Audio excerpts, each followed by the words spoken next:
கிறிஸ்து இயேசுவுக்குள்ளாய் அதிகமாய் நேசிக்கப்பட்ட அன்பு சகோதர சகோதரிகளே, உயிர்த்தெழுந்த ஆண்டவராய் இருக்கிற இயேசுவின் நாமத்தினாலே புதிய எருசலேம் எழுப்புதல் தேவாலயத்தின் மூலமாய் உங்களை மிகுந்த அன்போடு கூட நாங்கள் வாழ்த்தி வரவேற்பதிலே மகிழ்ச்சி கொள்கிறோம். இந்த நாளிலும் கூட கர்த்தருடைய வசனத்தின் வழியாய் உங்களை சந்திப்பதில் ஆண்டவருக்குள்ளாக நாங்கள் பெரிதும் மகிழ்ச்சி கொள்கிறோம். ஜபத்தோடு கூட தாகத்தோடு கூட காத்திருங்கள். நிச்சயமாகவே தேவன் உங்களை இந்த நாளில் விசேஷமாய் ஆசீர்வதிப்பார். இந்த ஆண்டவருடைய ஆராதனைக்கு ஆரம்பமாக நம் மத்தியில் இருக்கிற அருமையான ரெவரண்ட் தேவசுந்தர் ஐயா அவர்கள் நம்மை ஆரம்ப ஜபத்தில் வழி நடத்துவார். கண்களை மூடி நாம் ஜெபிக்கலாம்.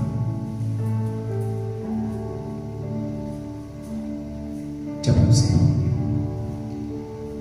அன்பின் தகப்பனை நன்றியோடு துதிக்கிறோம், சோதரிக்கிறோம், மகிமைப்படுத்துகிறோம் சுவாமி. கடந்த 4 மாதங்களும் கண்ணின்மணி போல பாதுகாத்து இந்த 5வது மாதத்தின் இந்த முதல் ஓய்வு நாளில் அப்பா உம்மை நன்றியோடு துதிப்பதற்கு, சோதரிப்பதற்கு, உமது நாமத்தை மகிமைப்படுத்துவதற்கு, ஆராதிப்பதற்கு நீ கிருபை தந்தபடினாலே உமக்கு நன்றி செலுத்துகிறோம். இல்லங்களில் எங்கெங்கெல்லாம் கூடி அப்பா இந்த சத்தியத்தை கேட்கிறார்களோ ஆவியானவர் பலமாக இறங்கி அவளை ஒவ்வொருவரையும் நீர் ஆசீர்வதிக்க வேண்டும் என்று வைக்கிறோம். பரலோகத்திலே சிங்காசனத்தில் வீட்டிருக்கிற கர்த்தரானவர் அவளை கண்ணோக்கி பார்த்து நீர் ஆசீர்வதிப்பீராக. குறைவெல்லாம் நிறைவாக்கக்கூடியவர், நன்மையினாலே திருப்தியாக்கக்கூடியவர். சிங்கக்குட்டிகள் தாழ்ச்சி அடைந்து பட்டினியாருக்கும் கர்த்தரை தேடுகிறவர்களுக்கோ ஒரு நன்மை குறைவுபடாது என்று சொன்னவர். குறைவில்லாமல் அப்பா இந்த முதல் மாதத்தில் எல்லா ஏழைகளை ஆசீர்வதித்து வழிநடத்த வேண்டும் என்று வைக்கிறோம். இந்த ஆராதனைகளுக்கு நீர் ஆசீர்வதித்து தர வேண்டும் என்று வைக்கிறோம். விசேஷமாக reverend doctor Nelson Devadas pastor ஐயாவை எடுத்து வல்லமையாய் நீர் பயன்படுத்த வேண்டும் என்று வைக்கிறோம். இன்றைய நாளுக்கு தேவையான அப்பா ஆவிக்குரிய மன்னாவாகிய வார்த்தைகளை அவரை தொட்டு அவர்களுடைய உதடுகளை தொட்டு நீர் ஆசீர்வதிக்க வேண்டும் என்று வைக்கிறோம். கட்டப்பட்ட மக்களுடைய கட்டுகள் அவிழ்க்கப்பட வேண்டும் என்று வைக்கிறோம். பலவீனமாக இருக்கிற மக்களுடைய பலவீனத்தை கத்த நீக்க வேண்டும் என்று வைக்கிறோம். ஏசப்பா என்ன நோக்கத்தோடு வாஞ்சையோடு போய் நோக்கி எதிர்பார்க்கிறார்களோ அந்த வாஞ்சைகளை கத்தர் வாய்க்க செய்ய வேண்டும் என்று வைக்கிறோம். 7 லட்சம் கிராமங்களுக்கும் அப்பா அகில உலகத்திற்கும் இந்த நற்செய்தியானது புறப்பட்டு செல்ல வேண்டும் என்று வைக்கிறோம். பார்க்கக்கூடிய கேட்கக்கூடிய ஒவ்வொருடைய இதயத்தில் கத்தர் கிரியை செய்வீராக. 1, 100, 1000 பலன் கொடுக்க கத்தர் உதவி செய்ய வேண்டும் என்று வைக்கிறோம். பாடல் வேலைகள் அப்பா, ஜெப வேலைகள், செய்தி வேலைகள் எல்லாவற்றையும் நீர் எங்களுக்கு ஆசீர்வதித்து தருகிறபடினாலே உங்களுக்கு நன்றி. கர்த்தர் பெரிய காரியத்தை செய்வீராக. கொரோனாவிலிருந்து ஒரு பெரிய விடுதலையை கர்த்தர் எங்களுடைய தேசத்தின் மக்களுக்கு கர்த்தர் தந்தரல வேண்டும் என்று வைக்க நன்றியோடு போய் ஆராதிக்க உதவி செய்வீராக. நசராகிய இயேசு கிறிஸ்துவை ஜெபிக்கிறோம் நல்ல தந்தையே, ஆமென், ஆமென். Thank you pastor. இப்போதும் நாம் கர்த்தரை துதித்து மகிமைப்படுத்த என்னை நேசிக்கின்றாயா, என்னை நேசிக்கின்றாயா, கல்வாரி காட்சியை கண்ட பின்னும் நேசியாமல் இருப்பாயா என்ற பாடலை நாம் ஜெபத்தோடு கூட பாடி ஆண்டவரை நாம் மகிமைப்படுத்தலாம்.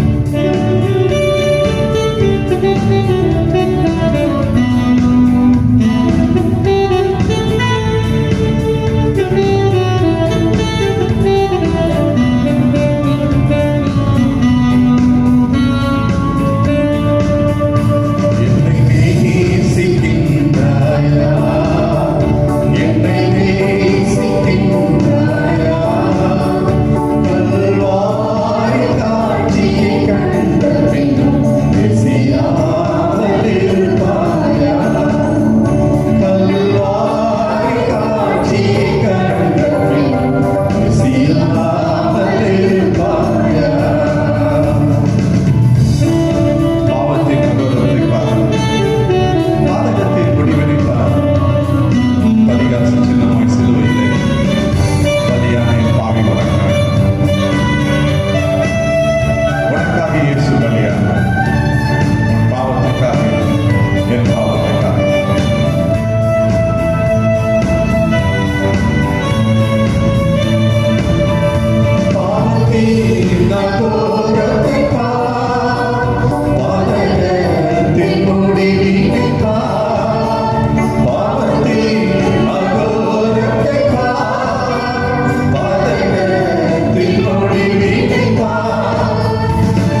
நாம் ஆராதிக்கிற நம்முடைய ஆண்டவர் உன்னிடத்தில் என்னிடத்தில் எதிர்பார்க்கிற ஒரே ஒரு காரியம் தான் உண்டு.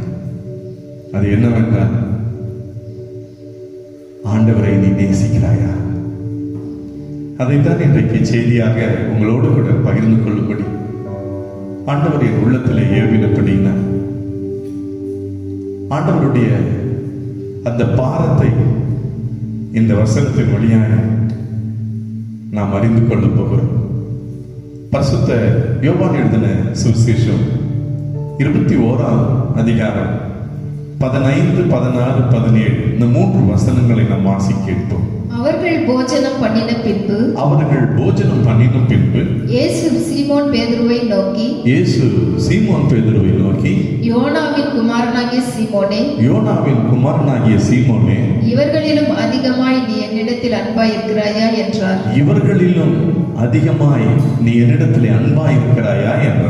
அதற்கு அவன், ஆம் ஆண்டவரே, உம்மை நேசிக்கிறேன் என்பதை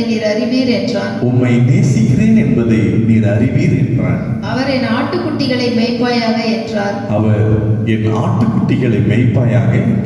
இரண்டாம் தரம் அவர் அவனை நோக்கி, யோனாவின் குமாரனாகிய சீமோனே, நீ என்னிடத்தில் அன்பாய் இருக்கிறாயா என்றார். அதற்கு அவன், ஆம் ஆண்டவரே, உம்மை நேசிக்கிறேன் என்பதை நீர் அறிவீர் என்றான். நீர் நேசிக்கிறீர் என்பதை நான் அறிவேன் என்றார். அவர் என் ஆடுகளை மேய்ப்பாயாக என்றார். மூன்றாம் தரம் அவர் அவனை நோக்கி, யோனாவின் குமாரனாகிய சீமோனே, நீ என்னை நேசிக்கிறாயா என்று அவர் மூன்றாம் தரம் தன்னை கேட்டபடியினாலே பேதுரு துக்கப்பட்டு, ஆண்டவரே, நீர் எல்லாவற்றையும் அறிந்திருக்கிறீர். நான் உம்மை நேசிக்கிறேன் என்பதையும் நீர் அறிவீர் என்றார். இயேசு என் ஆடுகளை மேய்ப்பாயாக என்றார். என் அன்பு தேவனுடைய பிள்ளைகளே, உயிர்த்தெழுந்த ஆண்டவர் யோனாவின் குமாரனாகிய சீமோனை பார்த்து ஒரு காரியத்தை திட்டமும் தெளிவுமாய் அறிந்து கொள்ள விரும்பினார். யோனாவின் குமாரனாகிய சீமோனே, இவர்கள் எல்லாரையும் பார்க்கிலும் நீ அதிகமாய் என்னிடத்துல அன்பாயிருக்கிறாயா, அதிகமாய் நீ என்னை நேசிக்கிறாயா என்று ஆண்டவர் கேட்டார். அதற்கு சீமோன் பேதுரு சொன்னார், நான் உம்மை நேசிக்கிறேன் என்பதை நீர் அறிவீர் ஆண்டவரே, அது உமக்கே தெரியும் என்று சொல்லி அவன் ஆண்டவரை பார்த்து பதில் கொடுத்தான். அன்பானவர்களே, ஏன் ஆண்டவர் அப்படி சீமோனை பார்த்து கேட்டார்? தேவன் அதிகமாய், இயேசு ஆண்டவர் அதிகமாய் சீமோன் பேதுருவை நேசித்தார். அவரை மட்டுமல்ல, இன்றும் கூட உங்கள் ஒவ்வொருவரையும் என்னையும் ஆண்டவர் அதிகமாய் நேசிக்கிறார். தேவன் நம்மில் வைத்த தமது அன்பை அவர் விளங்க பண்ணினார். அதைத்தான் யோவான் எழுதின சுவிசேஷம் 3ஆம் அதிகாரம் 16வது வசனத்தில் நாம் வாசிக்கிறோம். தேவன் தம்முடைய ஒரே பேரான குமாரனை விசுவாசிக்கிறவன் எவனோ அவன் கெட்டுப் போகாமல் நித்திய ஜீவனை அடையும்படிக்கு அவரை தந்தருளி இவ்வளவாய் உலகத்தில் அன்பு கூர்ந்தார். தேவன் தம்முடைய சொந்த குமாரனை நம்ம எல்லாருக்காகவும் தந்து நம்மே வைத்த அந்த அன்பை அவர் விளங்க பண்ணினார்.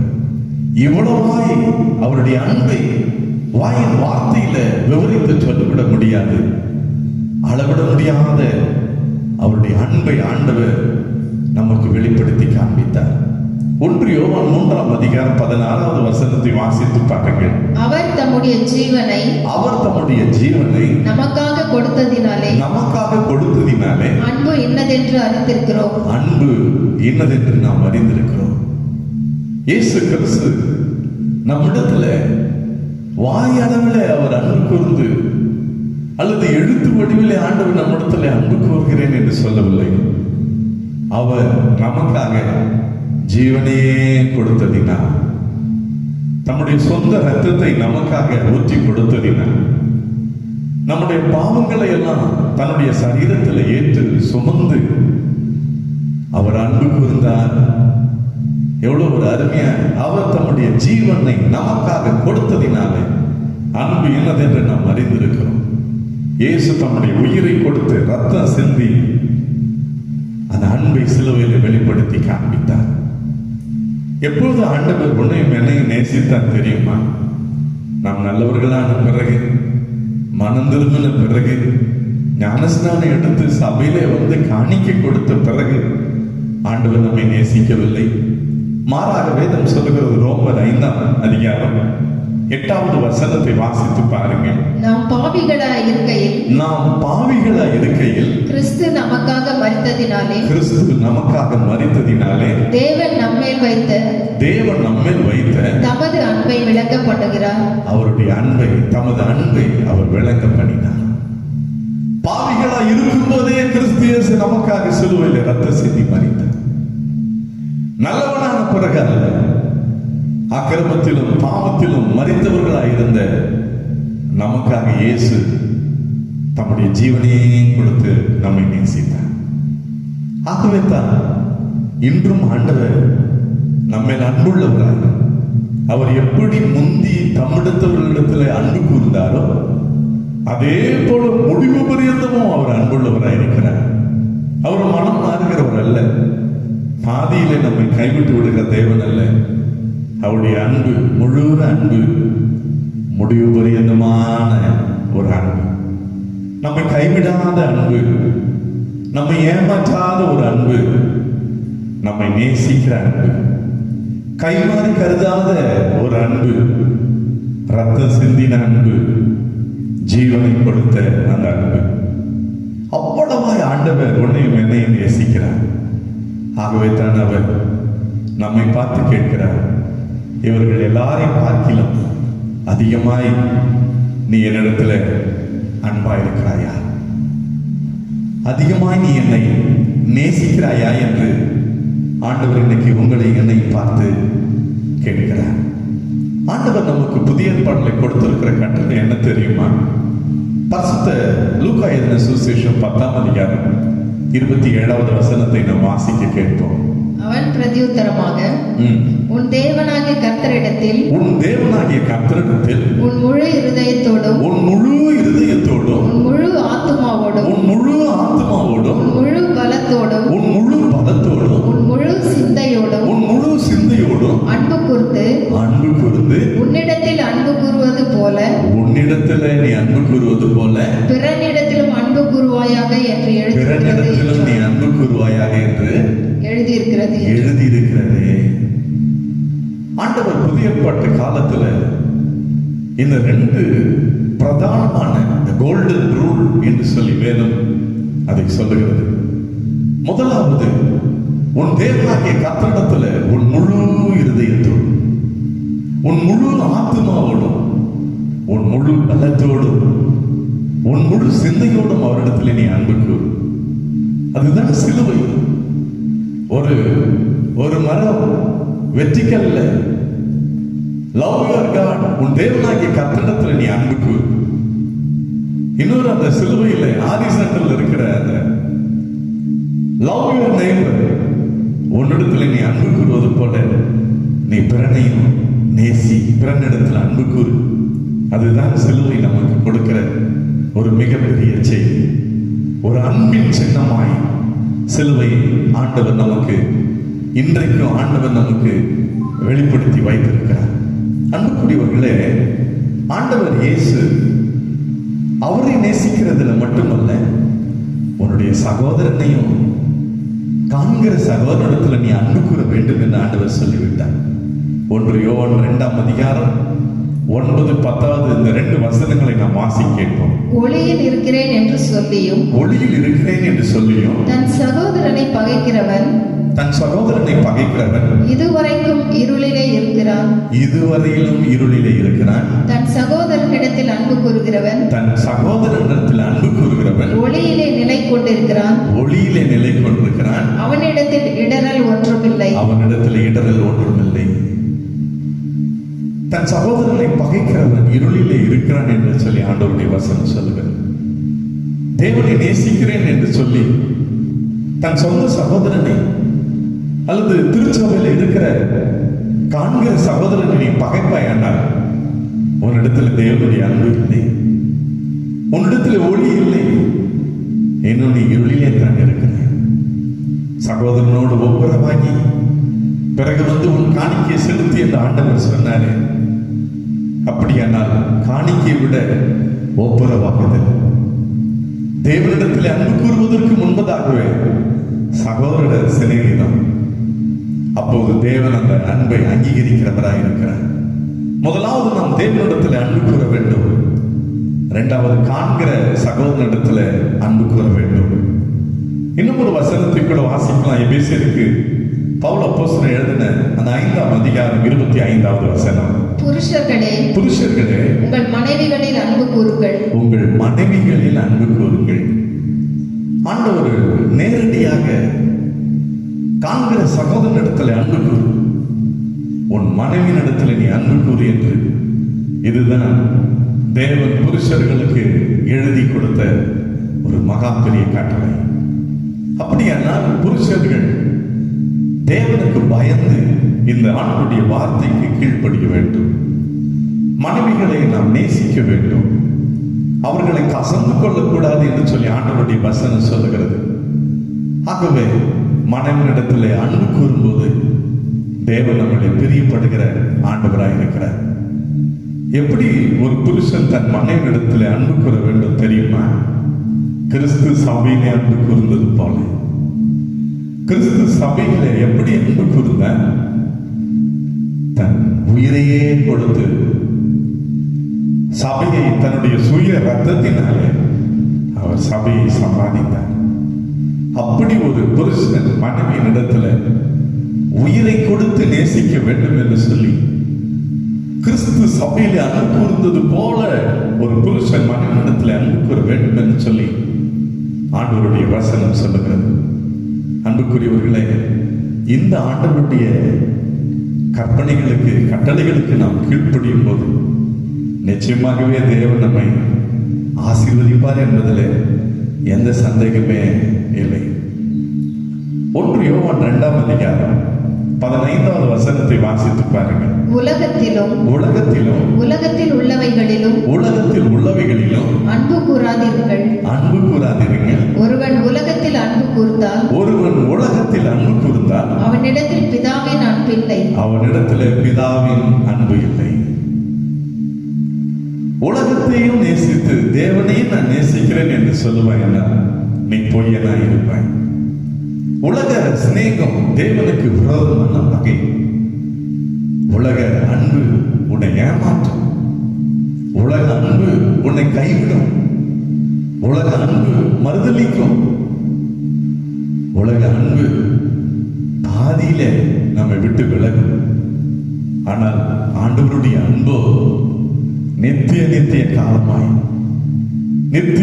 காலமாய் நம்மை நேசிக்கிற, நம்மை கைவிடாத ஒரு அன்பாய் இருக்கிறது. ஆகவே தான் ஆண்டவர் தெளிவாய் சொல்லுகிறார், என் பிள்ளைகளே, நீங்கள் உலகத்திலே அன்பு கூறாதீர்கள். அநேகருக்கு சந்தேகம், நான் மற்றவர்களை நேசிக்கலாமா? மற்றவர்களிடத்துல நான் அன்பு கூறலாமா? இதில் என்ன தப்பு இருக்கிறது? என் கூட படிக்கிற பழகுகிற அவங்களிடத்துல ஒரு ஆண் ஒரு பெண்ணிடத்துல அன்பு கூறுவது நேசிப்பது தவறா? அதெல்லாம் ஒன்றும் தப்பு இல்லை என்று சொல்லி வாக்குவாதங்களை செய்கிறார்கள். உலக அன்பு உன்னை ஏமாற்றும் என்பதை நீ அறிந்து கொள். உலக அன்பு உன்னை கைவிடும் என்பதை அறிந்து கொள். உலக அன்பு ஒரு நாளைக்கு முடிவடைந்து விடும் என்பதை நீ அறிந்து கொள். ஆகவே தான் ஆண்டவர் சொன்னார், உலகத்திலே நீ அன்பு கூறாதே. உலக அன்பை நம்பி ஏமாந்து ஓடாதே. உனக்காய் சிலுவையில் பலியான ரத்தம் சிந்தின அந்த இயேசுவின் அன்புக்கு நீ வா. அது சாதாரண அன்பு அல்ல, அது கல்வாரி அன்பு. அது ரத்தம் சிந்தி தியாகமாய் நம்மை நேசித்த அன்பு, உயிரை கொடுத்து நேசித்த அன்பு. இன்னும் ஒரு வசனத்தை கூட யாக்கோபு 4ஆம் அதிகாரம் 4வது வசனத்தை நாம் வாசிக்கலாம். விபச்சாரரே விபச்சாரிகளே, உலக சிநேகம் தேவனுக்கு விரோதமான பகை என்று அறியீர்களா? தேவனுக்கு விரோதமான பகை என்று அறியீர்களா? ஆகையால் உலகத்துக்கு சிநேகிதனாய் இருக்க விரும்புகிறவன் தேவனுக்கு பகைஞனாய் இருக்கிறான். வசனத்தை கவனித்தீர்களா? உலகத்துக்கு சிநேகிதனாய் இருக்கிறவன், உலகத்தை நேசிக்கிறவர், பாவத்தை நேசிக்கிறவர், உலக உல்லாசங்களை விரும்பி ஓடுகிறவர், பதவி, பணம், பட்டம், தேவனை விட்டு விலகி ஆண்டவரை தேடாமல், வேதம் வாசிக்காமல், ஜெபிக்காமல், கர்த்தரை ஆராதிக்காமல், உலகம் உலகம் உலகம் உலகம் தேவனுக்கு விரோதமான பகை என்பதை நீங்கள் அறியீர்களா என்று ஆண்டவருடைய வசனம் சொல்கிறது. 2 எஜமான்களுக்கு ஒருவன் ஊழியம் செய்ய முடியாது. உலகத்தையும் நேசித்து தேவனையும் நீ நேசிக்க முடியாது. பாவத்தையும் நேசித்து பரிசுத்தமுள்ள தேவனுக்காக நீ வாழ முடியாது. ஒருவன் என்னை பின்பற்ற வர விரும்பினால் அவன் தன்னைத்தான் வெறுத்து என்று ஆண்டவர் சொன்னார். சிலுவை எடுத்துக்கொண்டு அனுதினமும் என்னை பின்பற்ற கடவன் என்று. உலக உல்லாசங்களை வெறுத்து, பாவத்தை வெறுத்து, அனித்தியமான இந்த உலக காரியங்களை வெறுத்து சிலுவை எடுத்துக்கொண்டு அனுதினமும் நாம் ஆண்டவரை பின்பற்ற வேண்டிய மக்களாய் காணப்படுகிறோம். அன்புக்குரியவர்களே, இன்றைக்கு தேவனிடத்தில் நாம் அன்பு கூறுவ வேண்டும் என்பது கடவுளுடைய கட்டளையாய் இருக்கிறது. அன்பு கூற வேண்டும் என்பது தேவனுடைய கட்டளையாய் இருக்கிறது. ஒருவன் புதிதாய் திருமணமாகி வந்து புது மனைவியிடத்தில் உட்கார்ந்து கொண்டு காலையிலிருந்து மனைவியை பார்த்து சொன்ன, உன்னை நான் அதிகமாய் நேசிக்கிறேன், உன்மேல நான் அதிகமாய் நான் உயிரையே வைத்திருக்கிறேன், ஐ லவ் யூ மை வைஃப் என்று சொல்லி மனைவியை பார்த்து சொல்ல, புது கல்யாணம் பண்ணு மனைவிக்கு மிகுந்த சந்தோஷமாய் புருஷன் என்னை நேசிக்கிறேன் என்று சொல்லுகிறார். அரை மணி நேரமானது, 1 மணி நேரமானது. புருஷன் புது கல்யாண பெண்ணை பார்த்து சொல்லுகிறார், மாப்பிள்ளை, ஐ லவ் மை வைஃப், நான் உன்னை அதிகமாய் நேசிக்கிறேன், உன் மேல நான் உயிரையே வச்சு நிற்கிறேன் சார். மனைவிக்கு ரொம்ப, புது பொண்ணுக்கு ரொம்ப சந்தோஷம்.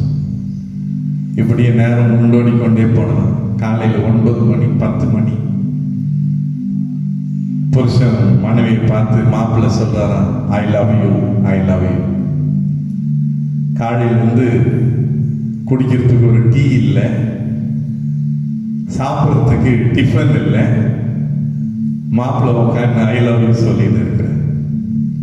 மதியமானது 11 மணி 12 மணி மாப்பிள்ளை பக்கத்தில் உட்கார்ந்து நான் உன்னை அதிகமாக நேசிக்கிறேன் சொல்லிக்கொண்டே இருந்தார். எப்படி இருந்திருக்கும் புது கல்யாண பெண்ணை பாருங்க. வாயிலேயே நான் உன்னை நேசிக்கிறேன் நேசிக்கிறேன் என்று சொல்லிக் கொண்டிருந்த ஒரு பிரயோஜனம் இல்லை. கிரியையிலே காட்டவன், குடிக்க டீ இல்லை, சாப்பிட டிஃபன் இல்லை, மதியம் லஞ்ச் இல்லை, நான் உன்னை நேசிக்கிறேன் நேசிக்கிறேன் என்று அவர் சொல்லிக்கொண்டு புது கல்யாண பெண்ணுக்கு எப்படி கோபம் வந்திருக்கேன் என்று யோசித்துப்பார். என் அன்பு சகோதர சகோதரிகளே, இயேசு ஆண்டவரும் உன்னை என்னையும் பார்த்து நம் அருகிலே உட்கார்ந்து கொண்டு நான் உன்னை நேசிக்கிறேன் நேசிக்கிறேன் என்று வெறும் வாயிலே அவர் சொல்லிக் கொண்டிருக்கவில்லை, அல்லது லெட்டர் கொடுத்து நான் உன்னை நேசிக்கிறேன் என்று ஆண்டவர் சொல்லவில்லை. சிலுவையிலே ஜீவனையே கொடுத்து கடைசி சொட்டு ரத்தமணிக்கு ஊற்றி கொடுத்து நான் உன்னை நேசிக்கிறேன் மகளே என்று, நான் உன்னை நேசிக்கிறேன் மகனே என்று சொல்லி ஆண்டவர் இன்றும் உன்னை என்னை பார்த்து பேசிக் கொண்டிருக்கிறார். என் அன்பு சகோதர சகோதரியே, கல்வாரி சிலுவை என்று நீ வருவாயா? உனக்காக எனக்காக பலியான இந்த இயேசுவை உள்ளத்தில் நீ ஏற்றுக்கொள்வாயா? நீ அவரை நேசிப்பாயா? உலகத்தை வெறுத்து தேவனை நேசிக்கிற இருதயம் இன்னைக்கு உனக்கு வரட்டும். சீமோன் பேதுருவை பார்த்து ஆண்டவர் 3 முறை கேட்டார், யோனாவின் குமாரனாகிய சீமோனே, இவர்களிலும் நீ அதிகமாக என்னிடத்துல அன்பாயிருக்கிறாயா, என்னை நேசிக்கிறாயா? 3 முறை கேட்டவுடனே பேதுருவுடைய இருதயம் நொறுங்குண்டது. அவன் துக்கப்பட்டான். காரணம், இயேசுவை அவன் 3 தரம் மறுதலித்தவன். அவனை எனக்கு தெரியாது என்று சபிக்கவும் சத்தியம் பண்ணவும் தொடங்கினான். ஆகவே தான் ஆண்டவர் அவனை 3 முறை கேட்டார். இருதயம் நொறுங்குண்டவனாய் பேதுரு, ஆண்டவரே, நான் உம்மை நேசிக்கிறேன் என்பதை நீரே அறிவீர் என்று சொன்னார். அப்போது ஆண்டவர் இயேசு பேதுருவை பார்த்து என்ன சொன்னார் தெரியுமா? உண்மையாய் நீ என்னை நேசிப்பாயானால் என் ஆட்டுக்குட்டிகளை மேய்ப்பாயாக என்று சொன்னார். என் ஆட்டுக்குட்டிகளை மேய், அதுதான் நீ ஆண்டவரை நேசிப்பதற்கு அடையாளம். சிறு பிள்ளைகளுக்கு ஊழியம் செய். சின்ன பிள்ளைகளுக்கு ஆண்டவருடைய சத்திய வசனத்தை நீ கற்றுக்கொடு. உன் வீட்டில், உன்னுடைய திருச்சபையில், உன்னுடைய தெருவில், உன்னுடைய சமுதாயத்தில் இன்றைக்கு வாழ வழி தெரியாமல் கலங்கிக் கொண்டிருக்கிற அந்த பிஞ்சு உள்ளங்களுடைய அவருடைய வாழ்க்கையில வாழ வைக்கிற ஆண்டவருடைய வசனத்தை அவர்களுக்கு கற்றுக் கொடு. இயேசு உன்னை நேசிக்கிறார். உலக அன்புக்காக ஏங்கி தவித்து தற்கொலை செய்து கொண்டிருக்கிற இந்த உலகத்தின் மக்களுக்கு, பிள்ளைகளுக்கு, வாலிபர்களுக்கு இந்த இயேசுவின் அன்பை நீங்கள் சொல்லுங்கள்.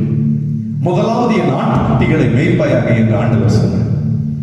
2வது முறையும் 3வது முறையும் ஆண்டவர் சொன்னார், என் ஆடுகளை நீ மேய்ப்பாயாக.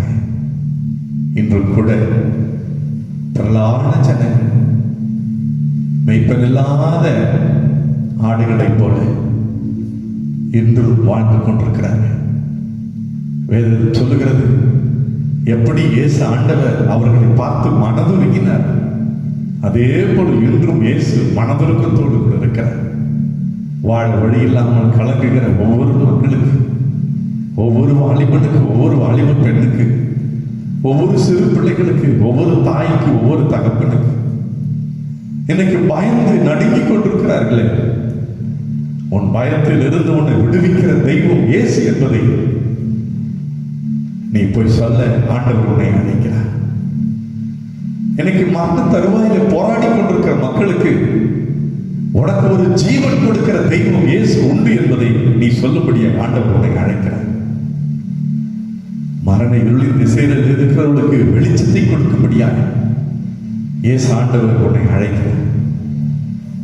சீமோன் பேதுருவை பார்த்து சந்தித்து, நீ என்னிடத்திலே அன்பாயிருக்கிறாயா என்று மனதுருக்கத்தோடு கூட கேட்ட ஆண்டவருடைய சத்தம் இன்று உன்னுடைய காதுகளில் தொனிக்கட்டும், இன்று உன்னுடைய இருதயங்களில் தொனிக்கட்டும். நீ ஆண்டவரை எவ்வளவாய் நீ நேசிக்கிறாய்? வேதம் வாசிக்கிறாயா? ஜெபிக்கிறாயா? ஆலயத்துக்கு தவறாமல் வந்து தேவனை நீ ஆராதிக்கிறாயா? தேவனுக்கு ஊழியம் செய்கிறாயா? அல்லது ஆண்டவர் மேல் வைத்திருக்கிற அன்பை விட்டு இன்னைக்கு நீ வழிவழிக்கு போய் கொண்டிருக்கிறாயா? எபேசு சபையை பார்த்து ஆண்டவர் சொன்னாரு, உன்னிடத்தில் ஒரு குறை உண்டு, நீ ஆதியிலே கொண்டிருந்த அன்பை விட்டு விட்டாய் என்று சொல்லி ஆண்டவர் முகமுகமாய் நேரடியாய் பேசினார், பின்பாக அல்ல. எபேசு சபையே, நீ தேவனிடத்திலே கொண்டிருந்த ஆதி அன்பை நீ விட்டு விட்டாய். ஆண்டவர் எவ்வளவு வேதனையோடு கூட அந்த எபேசு சபையை பார்த்து பேசினார். என் அன்பு மகனே, மகளே, இன்றும் கூட ஆண்டவருடைய உள்ளம் தாகத்தோடு கூட உன்னை என்னை தேடி வருகிறது. நீ இயேசுவை நேசிப்பாயா? உனக்காக ஜீவன் தந்த ஆண்டவரை நேசிப்பாயா? உனக்காக எனக்காக கடைசி சுற்ற ரத்தம் வரைக்கும் ஊற்றி கொடுத்த அந்த அன்பு தெய்வத்தை நீ தேடி வருவாயா? உள்ளம் உடைந்த ஒரு நாள் பாவியான அந்த பெண் இயேசுவின் பாதத்தை பிடித்துக் கொண்டு தன்னுடைய கண்ணீரினாலே அவருடைய பாதங்களை நனைத்து ஓயாமல் முத்தம் செய்து கொண்டே இருந்தாலே, தன்னுடைய தலைமயிரினாலே அவருடைய பாதங்களை துடைத்தாலே, விலை உயர்ந்த பரிமள தைலத்தை உடைத்து ஊற்றினாலே, தன் இருதயத்தை உடைத்து ஊற்றுவதற்கு அடையாளமாக அந்த நலனும் என்னும் தைலத்தை உடைத்து ஊற்றினாங்க.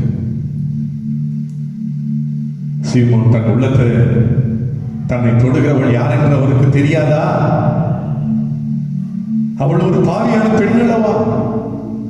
தன் உள்ளத்திலே நினைத்தார். இயேசு ஆண்டவர் சொன்னார், சீமோனே, இவள் மிகவும் என்னிடத்தில் அன்பு கூர்ந்தாளே என்று சொன்னார். இயேசு அவள் பாவத்தை பார்க்கவில்லை.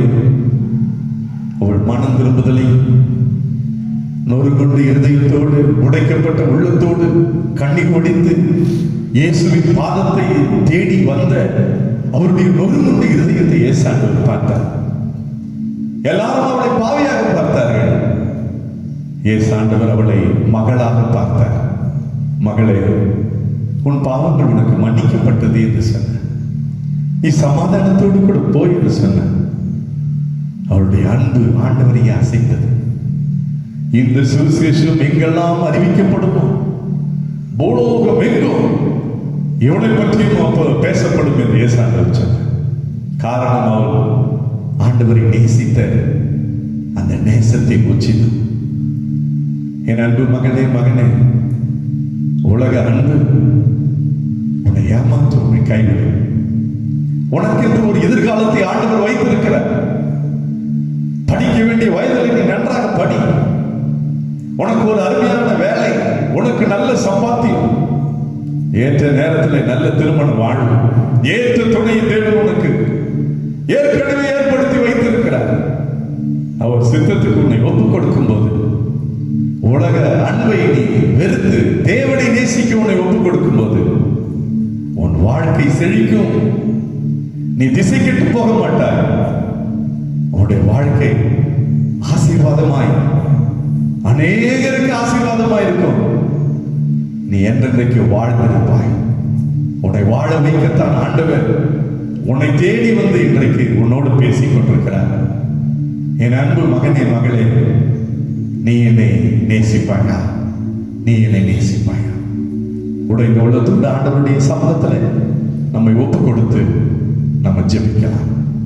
தகப்பனே, இந்த நல்ல ஆசீர்வாதமான நல்ல நேரத்துக்கு நன்றி அப்பா. நீர் எங்களை நேசித்து, நீர் எங்களுக்காக ஜீவனையே கொடுத்து, கடைசி சுட்ட ரத்தம் வரைக்கும் ஒற்றி கொடுத்தீர். அன்பை கேட்கிறது. நீர் எங்களிடத்தில் அன்பு கூர்ந்தபடியினால் நாங்களும் உங்களிடத்தில் அன்பு கூற வேண்டும் என்று எங்களுக்கு கட்டளையிட்டு இருக்கிறீர். ஆமாண்டவரே, உலகத்தை வெறுத்து தேவனை நேசிக்க எங்களை ஒப்பு கொடுக்கிறோம். பாவத்தை வெறுத்து பரிசுத்த வாழ்வுக்கு எங்களை ஒப்பு கொடுக்கிறோம்.